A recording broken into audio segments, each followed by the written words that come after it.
திமுக வந்து 75வது பவள விழான்னு கொண்டாடுறாங்க ஒரு பக்கம். அது அவங்களுடைய கட்சி தலைமைக்காக அவங்க அதை வந்து தனிப்பட்ட முறையில் அவங்களுடைய இயக்கத்தின் வழியாக செஞ்சதுன்னா அது வேற. ஆனால் அரசாங்கம் செய்யணும் அப்படிங்கிறது அதையே ஒரு ஆண்டு காலமாக இவங்க செய்திட்டு போகிறது வந்து இவங்க ஆட்சியை கவனிக்கலைங்கிறத காட்டுது. நான் தொடர்ந்து சொல்லிட்டு வர்றேன், நீங்கள் மீடியாக்கள் எல்லாம் அதை எடுக்கிறீங்க போடுறீங்க. நான் சொல்றது என்னுடைய தனிப்பட்ட காரணத்துக்காகவோ என்னுடைய தனிப்பட்ட நிகழ்வுக்காக நான் எதையுமே சொல்லலை. என்னை பொறுத்த வரைக்கும் தமிழ்நாட்டு மக்களை பாதுகாக்கணும். அதுக்கு கிட்டத்தட்ட எங்கள் புரட்சி தலைவருடைய ஆட்சியிலையும் சரி அம்மாவோட ஆட்சியிலையும் சரி நாங்கள் நல்ல மிக உயரத்துக்கு மற்ற இந்தியாவில் உள்ள மற்ற மாநிலங்களை விட ரொம்ப உயர்ந்த இடத்துக்கு கொண்டு போய் வச்சிட்டோம். அதனால தான் இன்னைக்கு வந்து தலைவர் ஆரம்பிச்ச இது பொறியியல் கல்வி அவர் கொண்டு வந்தது தான் அத்தனை கல்லூரிகளை. இன்னைக்கு வந்து நம்ம படித்து இந்த அளவுக்கு முன்னேறி இருக்கோம்னாக்கா அதுக்கு இந்த 2 தலைவர்கள் பாடுபட்டது தான் வந்து ரொம்ப கை கொடுத்துருக்கு.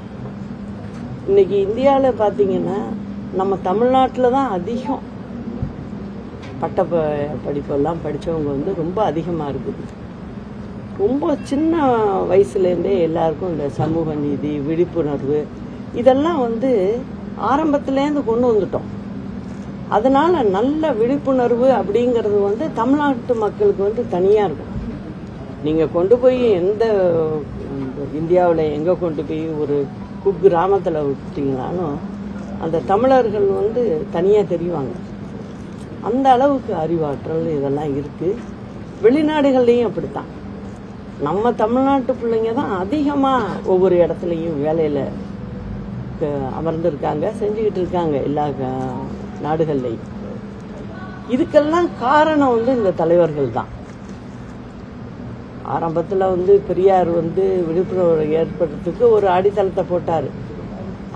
அதனை தொடர்ந்து அண்ணா அவர்கள் அதனை தொடர்ந்து வந்து நம்ம வந்து செஞ்சுட்டு வந்திருக்கோம்.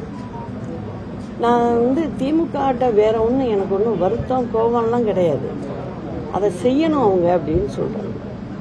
அவங்க செய்கிற திட்டங்கள் இதெல்லாம் நான் பார்க்குறேன். ஏற்கனவே அனுபவம் இருக்கு, நான் பார்த்துக்கிட்டு இருந்திருக்கேன். எல்லாரும் சொல்லுவாங்க அம்மா வந்து காலையில் இத்தனை மணிக்கு அலுவலகத்துக்கு போகிறாங்க, மத்தியானம் வந்துடுறாங்க அப்படின்னு சொல்லுவாங்க. ஆனால் மத்தியானம் வந்தால் கூட வீட்டில் வேலை நடந்துக்கிட்டே இருக்கும். ராத்திரி 3 மணி வரைக்கும் 2 மணிக்கு குறைஞ்சி படுத்ததே கிடையாது. எங்கள் வீட்டில் வேலை செய்கிறவங்கலேருந்து அங்கே இருக்கிறவங்க அத்தனை பேருக்குமே அந்த ப்ராக்டிஸ் இருக்கும். அந்த அளவுக்கு எல்லாருமே சுறுசுறுப்பாக தேனீக்கள் போல வேலை செய்வாங்க அவங்கவுங்க வேலையை.